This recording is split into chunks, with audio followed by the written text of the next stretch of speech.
Hello everyone. So we have a 17-year-old boy. He come to you due to leg pain in his left thigh for over a year. He first noticed the pain occurs only while running, but it become more frequent and more intense even after walking short distances. For the last 3 weeks, the pain has occurred even while sitting down or lying in the bed also. He has taken acetaminophen and ibuprofen, but with no pain relief. There's a history of sickle cell disease and previously been hospitalized for back, chest, and leg pain, but he says current pain is different. 3 weeks ago, upper respiratory illness was there, which lasted for 3 days and resolved spontaneously. He does not use any illicit drug or tobacco. His temperature is normal, BP is normal, height and weight are at a 10th percentile. For the age, pain is there on flexion, extension, and rotation of the left hip, which restrict range of motion. Distal pulse and deep renal reflexes are normal. Gait is notable for a slight limb, and in the CBC, normocytic anemia with a normal WBC count. Most likely explanation for the patient's symptom is the answer is osteonecrosis of the femoral head. Well, this patient has avascular necrosis, which is also known as osteonecrosis. Both are one and the same thing. And what is this? It's a death of a bone tissue due to lack of blood supply. In fact, it's a simple English. We say avascular means no blood supply. Necrosis means death of the bone tissue. Simple. But why this happened in this particular case? And now, when avascular necrosis, there is no blood supply, that leads to tiny break in the bone, and bone eventually collapses because totally there is no vascularity in the bone. A broken bone or dislocated joint can interrupt the blood flow to a section of bone. Well, the additional problem can happen. Now, what is the etiology of avascular necrosis? Chronic steroid use is a very important cause. Chronic alcohol abuse, hemoglobinopathy, sickle cell, infection like osteomyelitis or HIV, SLE or antiphospholipid syndrome, they are the common causes that we can see. Now, what are the basic clinical features? Okay, groin pain on weight bearing, like in this case also. Pain on hip abduction and internal rotation. But very, very important point in the basic concept of the subject, no erythema, swelling or point tenderness. That means there is no inflammation. So you can say it is a type of non-inflammatory problem. That's why there are no signs of inflammation. Lab test, normal WBC count, that means it's no infection. So it's not a infective. It's not a inflammatory.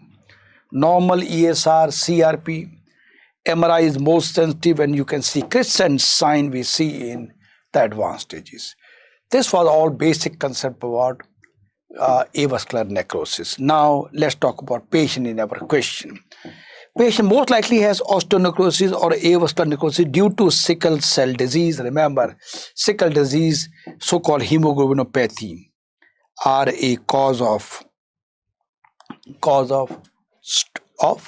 avascular necrosis. So it's a common complication of SCD, secondary to red cells sticking and microinfarction and bone hyperplasia. Most common site are humeral and femoral head. The clinical feature typically include chronic groin or buttock or thigh pain. This is due to leg pains in the left thigh over a year. Initially occur with weight bearing but progress to occur at rest, like in our case, pain only while running, but later on pain occurred even while sitting down or lying bed. So you can see typically the long history of pain from running to supine position. Pain, examination demonstrate pain and limited range of movement, internal rotation and abduction of the hip. That's what happened in our case also. So it's a chronic, it's not acute, non-inflammatory process which I discussed. There's no signs of inflammation. does not now. So that's why it never present with erythema or warmth. Never. Leukocytosis. Remember, even in our case, the complete blood count is normocytic anemia and normal WBC count. The leukocytosis is not a feature, and marker of inflammation like the ESR and CRP. They are not increased, they are normal, and for normal in our case also.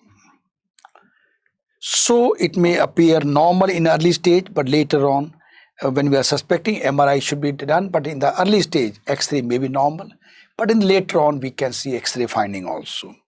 Now look into this. First of all, a simple, this is normal, and now you can see they are simply necrosis is there. Look into this X-ray, you can see all is, this indicate necrosis. Okay, but remember, MRI is the most accurate test, and you can get crescent sign. Crescent sign is there. The crescent sign is seen in avascular necrosis. Now let's look into other option. Reactive arthritis of the hip joint. It may present with asymmetrical arthritis. Most presently, this reactive arthritis present after a GIT infection or maybe genitourinary infection. This present with diarrhea, and this is usually why some sexual exposure. That's why this reactive arthritis tend to occur more in young males. Whenever you get a question like a young boy went for a pleasure trip,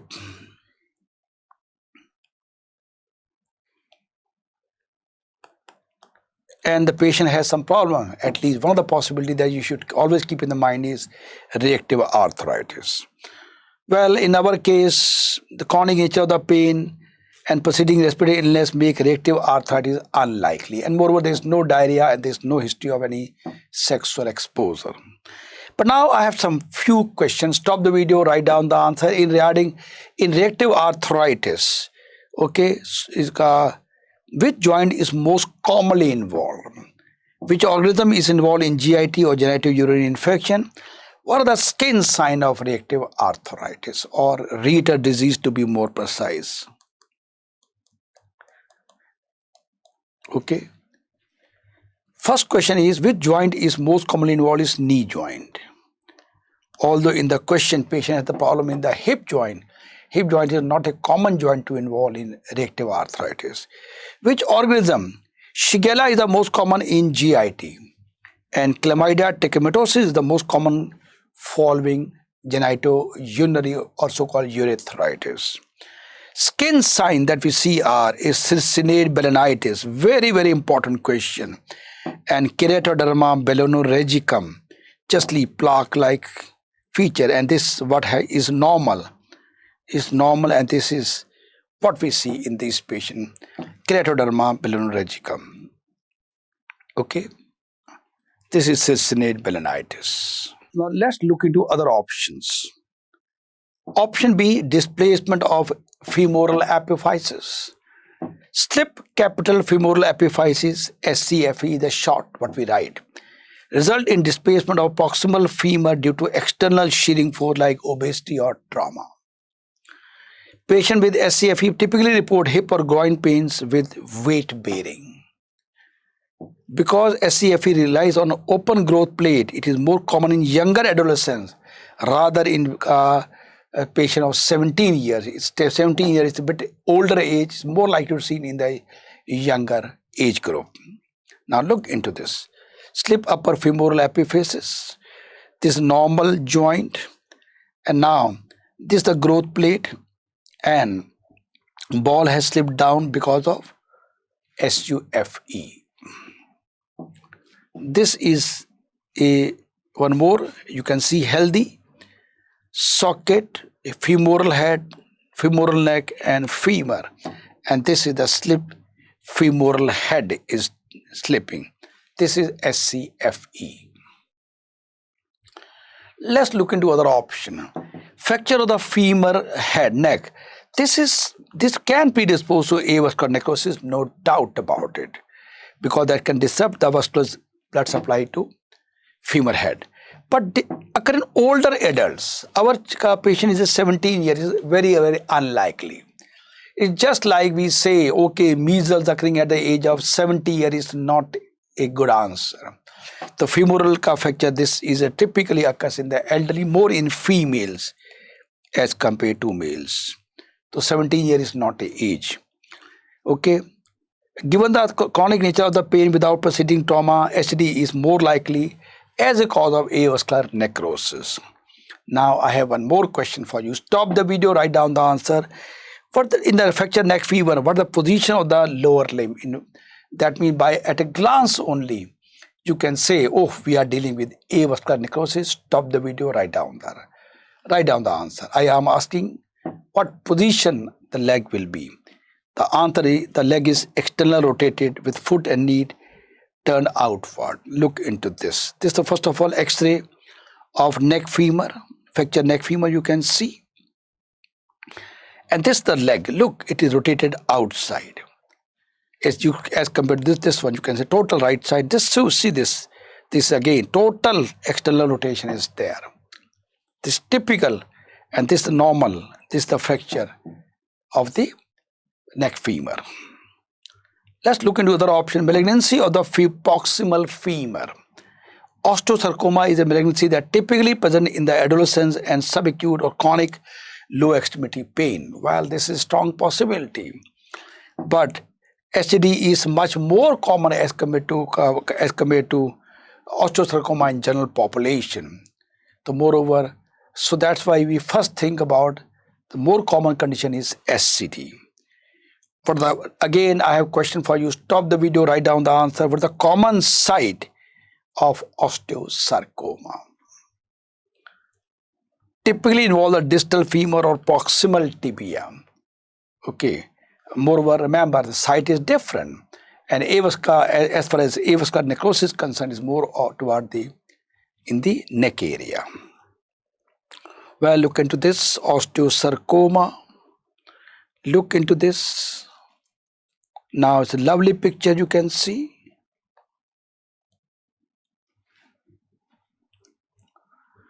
Golden line to remember: osteonecrosis or avascular necrosis is a common complication of sickle cell disease.